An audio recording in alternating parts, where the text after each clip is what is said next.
இப்பொழுது தத்துவ கட்சியின் சார்பிலே சகோதரர் சுபாஷ் சந்திரபோஸ் அவர்கள்.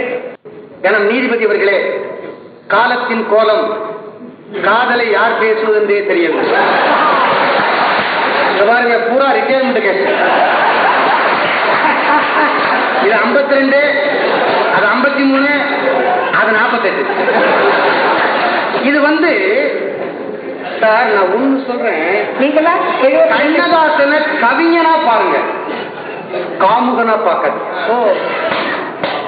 இந்த உலகம் தழுவிய மகாகவியின் கண்ணதாசனை போய் காதல் என்று சொல்லி அவன் சொன்ன புனிதமான காதலை கூட சொல்ல, காமத்தை கொச்சையா சில நேரங்களில் திருமாவுக்கு பாடினதை எடுத்து காட்டி சொல்றீங்க. அவர் சொல்றார் குடி, ஒரு கையில பண்ண பிடி.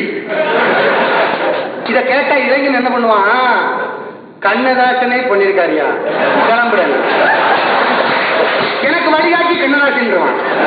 கண்ணதாசன் அது இல்ல, கண்ணதாசன் இந்த உலகத்தில இளைஞர்களுக்கெல்லாம் வழிகாட்டியாக திகழ்வன். அடே, வாழ்க்கை தாண்டா வாழ்க்கை. வாழ்க்கை என்றால் 1000 இருக்கும், வாசல் தோறும் வேதனை இருக்கும், வந்த துன்பம் எதுவென்றாலும் வாடி நின்றால் ஓடுவதில்லை, வாடி நின்றால் ஓடுவதில்லை. உனக்கும் கீழே உள்ளவர் கோடி, நினைத்து பார்த்து நிம்மதி நாடு. மயக்கமா கலக்கமா மனதிலே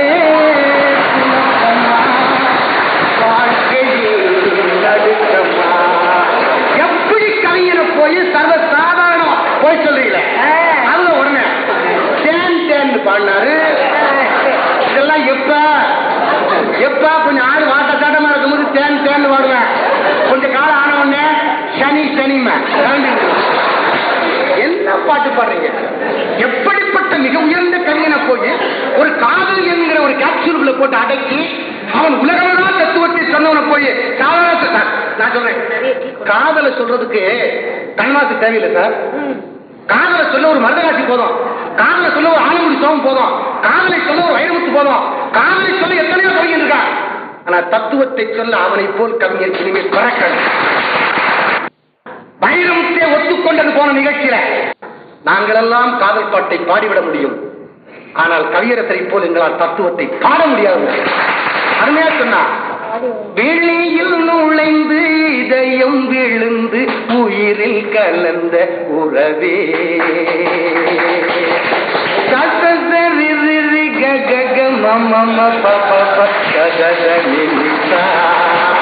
இதோட என்ன காதல் பாடணும் வைரமுத்து? இதோட என்ன காதல் பாடணும்? ஆனால் தன்னால் பாட முடியாது என்று வைரமுத்து போன்ற மகா கவிஞர்களை ஒத்துக்கொண்ட செய்தி இந்த செய்தி. நாங்க இதை சொன்னா அவர் தேன் பாடினாரு, அவர் அத்திக்காய் பாடினாரு. நம்ம காய பாடுறவரா கவிஞர் நாட்டுல? இந்த வாழ்க்கைக்கு எது வழிகாட்டியோ அதை பாடுங்க.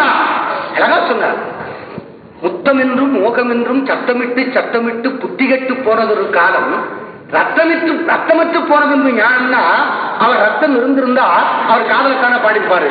அந்த ரத்தம் போனதுக்கு காரணமே அதானே.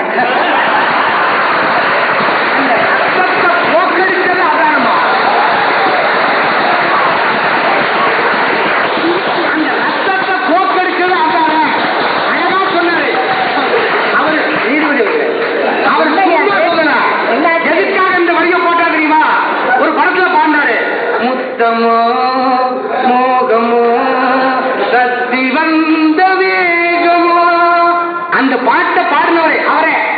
முத்தமோ மோகமோ தத்தி வந்த வேகம், அதை பாடிட்டு பாக்குறாரு. என்னடா பாடினேன்?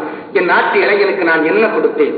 என் மக்களுக்கு நான் செல்வதற்கு பின்னால் என்னை சொல்வதற்கு என்ன வைத்துவிட்டு போனேன் எண்ணி பார்க்கிறாரே. அதை பார்த்து சொன்னார், நடைபாதை வணிகன் என நான் கூறி விட்ட பொருள் நல்ல பொருள் இல்லை அதிகம். நான் நல்ல பொருள் சொல்லலையே, என் மக்களுக்கு நான் சொல்லலையே நல்ல கருத்தை. இதை சொன்னோம்னா எங்களை பண்டார சன்னதிங்க, நீங்க சொல்லிட்டு போங்க, எங்களுக்கு கவலை இல்லை. இந்த நாட்டினுடைய பண்டார சன்னதிகள் இருந்ததுனாலதான் உலகம் இன்னமும் வாழ்ந்துகிட்டு இருக்கு. இல்லைன்னா உங்களை மாதிரி கண்கட்டமா காவல் பண்ணிட்டு ரத்தமற்று போய் கேட வேண்டியதான். சகோதரி, காதல் என்ன பாடுபடுத்துங்கிறத போய் அந்த கடவுளை போய் கூட்டிட்டு வாங்க, கடவுளே கூட்டிட்டு வா. அவனை அழைத்து வந்து ஆசையில் மிதக்க விட்டு ஆடடா ஆடுகிறது ஆட வைத்து பார்த்திருப்பேன். அவனை அழைத்து வந்து ஆசையில் மிதக்க விட்டு அவனை அழைத்துக் கொண்டு வந்து, அடே நீ படைத்தாய், நான் ஆடினேன், நான் ஆடி ஆட்டத்தை நீயும் ஆடிப்பார். பாடுவான் துடித்திடுவான், பட்டதே போதும் என்பான் பாவியவன், பெண் குலத்தை படைக்காமல் விட்டு வைப்பான். அதை சொல்லிட்டு என்னோட சொன்னா, எத்தனை பெண் படைத்தான், எல்லோருக்கும் கண் படைத்தான். என்னைக்கு இந்த கண்ணை படைச்சானோ செத்தான். ஒரு பார்வைதான் எத்தனை பெண் படைத்தான், எல்லோருக்கும் கண் படைத்தான், அத்தனை கண்களிலும் ஆசையனும் விஷம் கொடுத்தான். ஆசைங்கிற விஷத்தை கொடுத்தான்னு சொன்னார் சார். இந்த மனிதரை பார்த்து சொன்னா, பணத்தை பத்தி சொன்னீங்க. ஏய் மனிதர்களே, உங்களை பகவான் இந்த உலகத்துக்கு எதற்காக அனுப்பினார் தெரியுமா? இதுவரைக்கும் உலகத்தில் தோன்றிய எந்த கவிஞனும் சொல்லாத 18 சித்தர்கள் கூட எடுத்து வைக்காத அற்புதமான ஒரு தத்துவம். அவனை சென்னையிலோட என்னால சொல்ல முடியல, இங்க சொல்லி தீரணும். மனிதர்களை பார்த்து சொன்னான், அடே மனிதா, என்னடா பணம்? உன்னை பகவான் எதற்காக இந்த உலகத்திற்கு அனுப்பினான் தெரியுமா? உன்னை ஒரு தோட்டம் போட சொல்லி அனுப்பினான். என்ன தோட்டம் தெரியுமா? மனத்தோட்டம் போட சொன்னான்.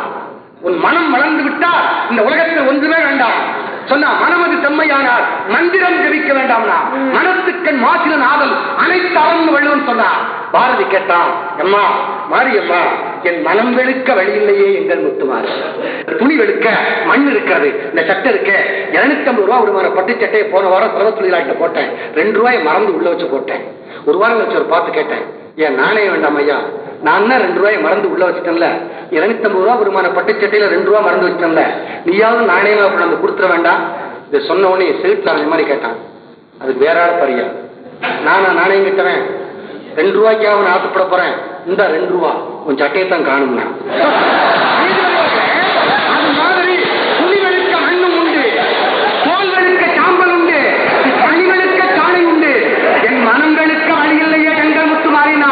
அந்த மனத்தை பார்த்துத்தான் சொன்னா, அடே மனத்தை திருத்து மனிதானா. ஒரே ஒரு செய்தி சொல்ல முடியும் நீதிபதி அவர்களே, எனக்கு கீதையின் சாரம் எனக்கு தெரியாது. கீதையினுடைய சாரத்தை பகவான் கிருஷ்ணன், அந்த கீதோபதேசம் செய்த கண்ணன், அவன் கீதையை சொன்னா அந்த கீதையின் தத்துவம் என்ன பாரு சாதாரண மக்களுக்கு தெரியாது. பரித்ராணாய சாதூனா விநாசாய துஷ்கிருதாம் தர்ம சம்ஸ்தாபனார்த்தாய சம்பவாமி யுகே யுகே. என்ன விளங்குது? ஏதோ ஒரு வாரம் மைக்கு முன்னால கத்துறாரு, இப்படிதான் விளங்குது. எனக்கு விளங்குற எங்க ஐயாட்ட போய் கேட்டேன், எங்க விக்ரம் ஐயா, ஐயா இதுக்கு என்னையா பொருள்? அடே பகவான் என்ன சொல்றாரு தெரியுமா? இந்த உலகத்தில் எல்லாம் நானேன்னு சொல்றாரு. உலகத்தில் அதர்மங்கள் தலைதூக்குகிற போது, தர்மம் தாழுகிற போது யுகந்தோறும் யுகந்தோறும் நான் வந்து பிறப்பேன்னு சொன்னாரு. அவர் சொன்னதுக்கு அப்புறம் தான் எனக்கு விளங்குச்சு. மரணத்தை எண்ணி கலங்கிடும் விஜயா, மரணத்தின் தன்மை சொல்வேன், மானிடரான்மா மரணம் எய்தாது, மறுபடி பிறந்திருக்கும் மேனியை கொள்வாய், மேனியை கொள்வாய், வீரத்தில் அதுவும் ஒன்று. நீ விட்டு விட்டாலும் அவர்கள் மேனி வெந்துதான் தீரும் ஒரு நாள். என்னை அறிந்தாய், எல்லா உயிரும் எனதென்றறிந்து கொண்டாய். கண்ணன் மனது கல்மனதென்றோ காண்டீபம் நழுவவிட்டாய். மன்னனும் நானே, மக்களும் நானே, மரம் செடி கொடியும் நானே. மன்னனும் நானே, மக்களும் நானே, மரம் செடி கொடியும் நானே. சொன்னவன் கண்ணன், சொல்பவன் கண்ணன், துணிந்து நில் தர்மம் வாழ. புண்ணியம் இதுவென்று உலகம் சொன்னால் அந்த புண்ணியம் கண்ணனுக்கே. கண்ணா, இந்த காரியத்தை செய்தால் என்னை தூட்ட மாட்டார்களா, என்னை கிழித்து சொல்ல மாட்டார்களா? போற்றுவார் போற்றலும் தூத்துவார் கூத்தலும் போகட்டும் கண்ணனுக்கே. கண்ணனே காட்டினான், கண்ணனே வாட்டினான், கண்ணனே கொலை செய்கின்றான். காண்டீபம் எழுக, நின் கைவன்மை எழுக, இக்கணமராம் சிவக்க வாழ்க. இந்த கீதைய எவனாவது இவரை எளிமைப்படுத்தி சொன்னதுண்டா? தத்துவத்தின் காலத்தை பிழிந்து வைத்திருக்கிறார். அவரை போய் காதலுக்குள் அடக்கி வேடிக்கை காட்டாதீர்கள். உலகமகா கவிஞரை காதல் சிவனுக்குள்ளே அடக்கி வைக்காதீர்கள் என்று சொல்லி அதுமா சொன்னார். விடுதலை எப்படி இருக்கணும்னா, கோடி மக்கள் சேர்ந்து வாழ வேண்டும் விடுதலை, கோயில் போல நாடு காண வேண்டும் விடுதலை, அச்சமின்றி ஆடி பாட வேண்டும் விடுதலை, அடிமை வாழும் பூமி எங்கு வேண்டும் விடுதலை. அதை சொல்லிட்டு அதுக்குள்ள பாரதி கருத்து சொன்னா, விட்டு விடுதலை ஆகி அந்த சிட்டுக்குருவியை போல பறந்து போன சொன்னா, அது அந்த பறவை போல வாழ வேண்டும், இதோ இந்த அலைகள் போல ஆட வேண்டும். சொன்னவன் கண்ணதாசன் ஞாபகத்தில் வச்சுட்டு பதில் சொல்லணும்.